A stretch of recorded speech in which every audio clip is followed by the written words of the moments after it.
1996 spawned one of the greatest shareware games of all time. Escape velocity sent us hurtling out into a strange new universe in a small shuttlecraft with only the most basic shielding to protect us from the hostile cosmos. Escape Velocity is a 2D space combat delivery quest and trading game in which you ascend from being an unknown and lowly shuttlecraft captain into the guy or gal that has to save the galaxy. When starting out, you need to fly missions and trade basic resources in order to afford the credits to survive and progress. There are several amazing ships to choose from, the most cost efficient being the long range and versatile scout ship. With enough weapons to make it a solid threat, cargo space to cover most missions, and the speed and agility to avoid conflict where possible, you cannot go wrong with it. Ships can be easily outfitted with whatever gear you can fit onto them. Usually, rather than going for combat prowess, I find the best upgrades early on convert weapon space to cargo to maximise the profit from trade routes, and add fuel tanks to increase the distance you can travel, speeding up progression. An honourable mention should go to the Korea, which is one of my favourite ships in the game, not so much because it's a great ship, but because it was the first one I bought in the game, and I flew it for most of the game the first time I played.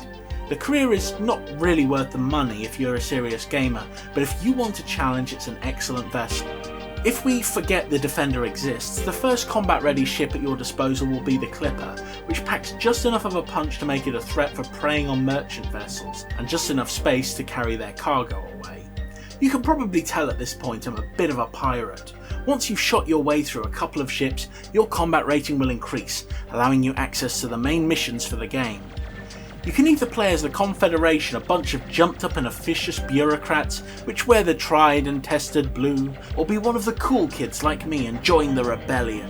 Either side will allow you access to a few cool ships and technologies, but terror lurks in the stars above. In the opening text crawl, we're taught that there were aliens which fought against humanity but were driven back into the darkness of space. Now they're back and meaner than ever, and it's up to you to help destroy them and keep humanity safe. Once the universe is saved and you are the hero, become the villain by demanding tribute from the people you just saved. Destroy everything you come across and become a pirate god, hated by the people who you freed from the tentacles of extinction. Escape Velocity is fun, simple and enjoyable. You can play the game for hours and not get bored, and I've come back to it time and time again.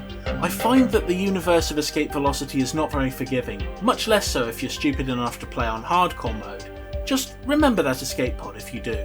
Overall, I rate Escape Velocity as a solid 7.5 out of 10. For the time it was created, it was one of the best games out there, and even now in the far future, 25 years later, it's still a great game to play. Thank you for joining me.